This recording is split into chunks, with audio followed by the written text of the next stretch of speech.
ശ്രീ പത്മരാജന്റെ പ്രിയ ശിഷ്യനായി മാറിയ ശ്രീ സുരേഷ് ഉണ്ണിത്താൻ 1989 സ്വതന്ത്ര സംവിധായകന്റെ മേലങ്കി അണിഞ്ഞു. ജാതകമെന്ന തന്റെ ആദ്യ ചിത്രത്തിലൂടെ മികച്ച നവാഗത സംവിധായകനുള്ള കേരള സംസ്ഥാന ചലച്ചിത്ര അവാർഡ് നേടി.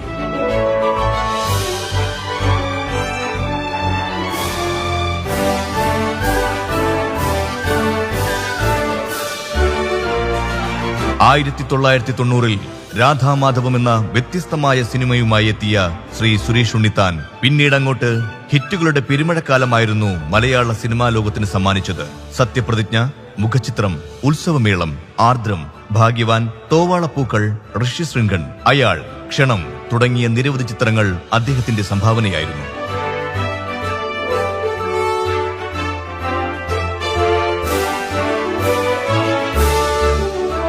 എക്കാലത്തെയും സൂപ്പർ ഹിറ്റ് സീരിയലായ സ്വാമി അയ്യപ്പൻ തുടങ്ങി 10ഓളം സീരിയലുകൾ ശ്രീ സുരേഷ് ഉണ്ണിത്താൻ സംവിധാനം ചെയ്തു. 1981 2013 Kerala state film award, 1991 film critics award, 2010 Asianet television award തുടങ്ങി നിരവധി പുരസ്കാരങ്ങൾ ശ്രീ സുരേഷ് ഉണ്ണിത്താനെ തേടിയെത്തിയിട്ടുണ്ട്.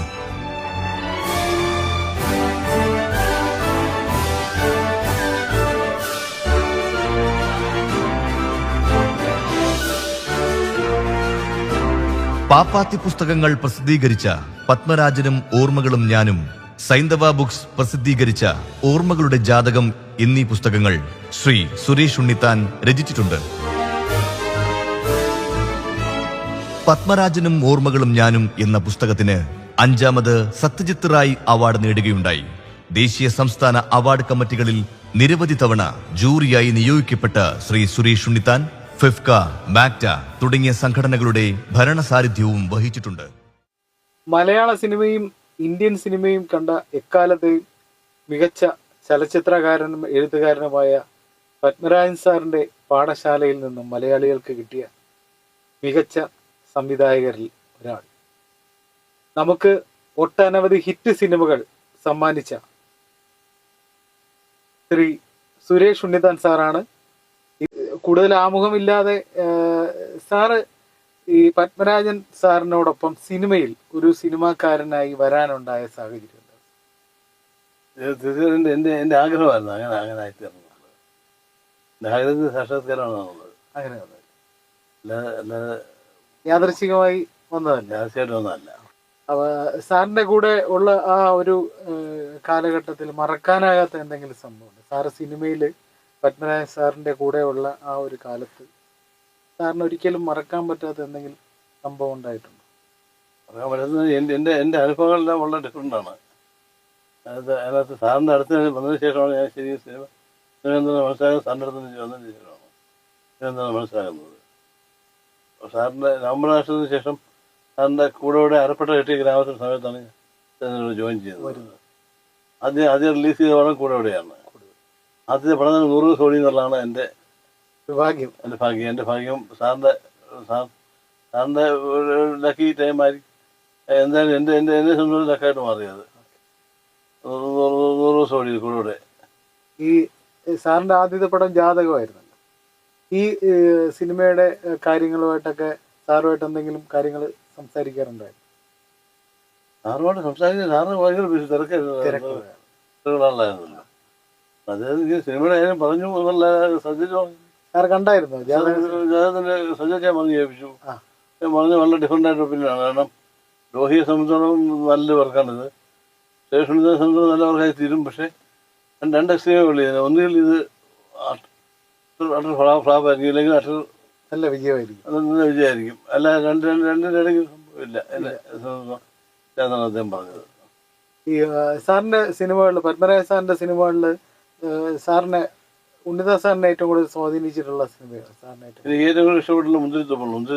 നമുക്ക് പാർക്കാൻ മുന്തിരിത്തോപ്പാണ്. അത് ഡിഫറെൻ്റ് ആയിട്ട് പടമായിട്ട് എനിക്ക് തോന്നിയിട്ടുണ്ട്. അതിനകത്ത് ഡയറക്ടറായാലും ശരി, ലാലിൻ്റെ ഡയറക്ടറായാലും ശരി, ഷാരി ഡയറക്ടറായാലും ശരി, നമ്മളെ ഡിഫറെൻ്റ് ആണ്. അതിനകത്ത് എല്ലാവരും വിസ്മരിച്ചു പോകുന്ന ഒരു കഥാപാത്രമുണ്ട്. വാമനപുരം ഓമന എന്ന് പറയുന്ന ഒരു തിലകൻ സാറിന്റെ ഭാര്യയായിട്ട് അഭിനയിക്കുന്നില്ല. അവര് വളരെ കുറച്ച് പടങ്ങളിൽ മാത്രമേ അഭിനയിച്ചിട്ടുള്ളൂ. സാറ് ഈ സ്വതന്ത്ര സംവിധായകനായതിനു ശേഷം സാറിന്റെ കൂടെ ഏതെങ്കിലും പടം വർക്ക് ചെയ്തിട്ടുണ്ടോ? പത്മനാഭ സാറിന്റെ കൂടെ ലേൻസിനെ വർക്ക് ചെയ്തില്ല, ലേൻസിനെ വർക്ക് ചെയ്യാൻ പറ്റിയിട്ടില്ല. സാറും തിരക്കായി, ഞാൻ തിരക്കായി, സാറും തിരക്കായി, അങ്ങനെ രണ്ടുപേരും തിരക്കായി. സാറിന്റെ എല്ലാ പടങ്ങളും ഓരോ പടങ്ങളും വ്യത്യസ്തങ്ങളായ പടങ്ങളായിരുന്നു. ഇപ്പോ ജാതകം എടുത്ത അതൊരു പ്രത്യേക വഴിയാണ്. ചിത്രം, രാധാമാധവം ഒക്കെ വേറെ വേറെ വെവ്വേറെ വഴിയാണ്. ഇപ്പൊ സാധാരണ CB സാറിന്റെ പടങ്ങൾ കാണുമ്പോൾ നമുക്ക് സത്യനന്ദിക്കാടിന്റെ പടങ്ങൾ കാണുമ്പോഴൊക്കെ നമുക്ക് ഏകദേശം അവരുടെ ശൈലിയായിരുന്നാലും അവര് തിരഞ്ഞെടുക്കുന്ന കഥകളായിരുന്നാലും ഏകദേശം നമ്മളൊരു സിമിലാരിറ്റി ഉണ്ടായിരിക്കും. പക്ഷെ സാറിന്റെ കഥകളെല്ലാം വ്യത്യസ്തമായ, ഇപ്പൊ മോചിത്രത്തിന്റെ കഥ പറയുന്നത് വ്യത്യസ്തമായ ഒരു ശൈലി. അതുപോലെ ഉത്സവമേളം വേറെ. അതുപോലെ സാറ് പിൽക്കാലത്ത് അയാൾ എന്ന് പറയുന്നത് വരെ എല്ലാം ഡിഫറന്റ് ആയിട്ടുള്ള തെരഞ്ഞെടുക്കുന്നതാണോ സാർ? അങ്ങനെ അത് കൃത്യമായി അങ്ങനെ തെരഞ്ഞെടുക്കുന്നതാണ്. ഒരു പടമായിട്ട് മറ്റൊരു പടം ഒരു കാരണവശാലും ഉണ്ടാകാൻ പാടില്ല എന്നുള്ള നിർബന്ധമാണ് എനിക്കുള്ളത്.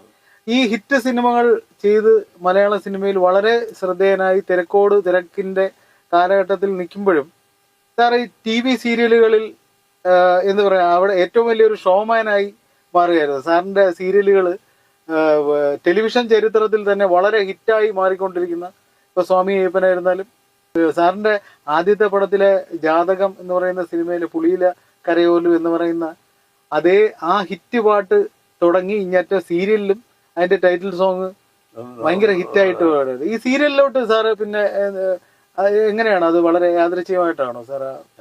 സിനിമ ചെയ്യാൻ സിനിമ ചെയ്യുക അല്ലെങ്കിൽ സീരിയൽ വേറെ വേറെ ജീവമാർഗമില്ല, അങ്ങനെ സീരിയൽ ചെയ്യേണ്ടി വന്നു. പക്ഷെ അത് ഭയങ്കര ഒരു എന്താ പറയാ, എക്കാലത്തെ ഒരു ഹിറ്റ് തന്നെയായിരുന്നു. ഭയങ്കര സീരിയൽ ചരിത്രത്തിലായിരുന്നാലും ടെലിവിഷൻ ചരിത്രത്തിലായിരുന്നാലും മലയാളത്തിൽ ഇത്രയും ഒരു ഹിറ്റ് വന്ന വേറൊരു സംഭവം. അത്രയ്ക്ക് ഒരു മലയാളികൾക്ക് ഇടയിൽ പ്രത്യേകിച്ച് ഈ സ്വാമി ഒരു പുരാണം എടുത്ത് സീരിയലാക്കാൻ ഒരു ധൈര്യം ഉണ്ടായത് ഭയങ്കര. സാറിനെ പോലെ ഈ സിനിമകൾ ഇങ്ങനെയുള്ള ഒരു കഥകൾ തിരഞ്ഞെടുത്ത് സാറ് പുരാണ സിനിമകളൊന്നും ചെയ്തിട്ടില്ല. അപ്പൊ സീരിയൽ വന്നപ്പോ സാറ് വളരെ വേറൊരു തലത്തിലോട്ട് ചിന്തിച്ചു മാത്രമല്ല, അത് അതിന്റെ കാരണം മെർലാൻഡിന്റെ സുരേഷ് സാറും കാർത്തിക് സാറുമാണ്. അതുകൊണ്ട് മെർലാൻഡിന്റെ പ്രൊഡക്ഷൻ ആയിരുന്നല്ലോ. അതെ അതെ, മെർലാൻഡിന്റെ ഒറ്റ പ്രൊഡക്ഷൻ ഉണ്ടായിട്ടുള്ളൂ, വേറെ ഉണ്ടായിട്ടില്ല. അദ്ദേഹത്തിന്റെ മലയാളി എടുത്തിട്ടുള്ള സുരേഷ് എടുത്തിട്ടുള്ള സ്വാമി വീട്ട് കണ്ടതിന് ശേഷമാണ് ഞാൻ ചെയ്യുന്നത്.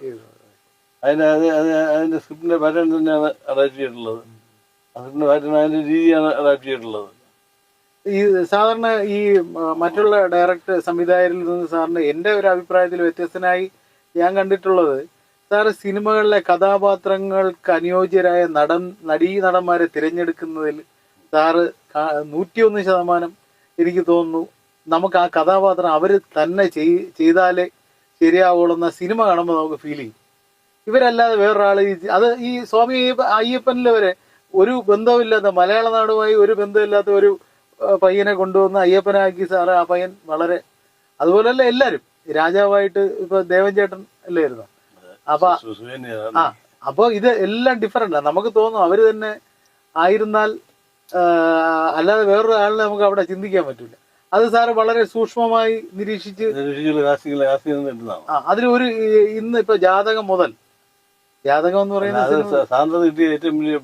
തീർച്ചയായും ഞാൻ ഗന്ധർവൻ പോലുള്ള സിനിമകളില് സാർ ഒരു മലയാളി വയ്ക്കാതെ ഈ അന്യഭാഷയിൽ നിന്ന് അദ്ദേഹത്തെ നിതീഷ് ഭരദ്വാജിനെ പോലുള്ള ഒരാളിനെ കൊണ്ടുവന്നു ചെയ്തത്.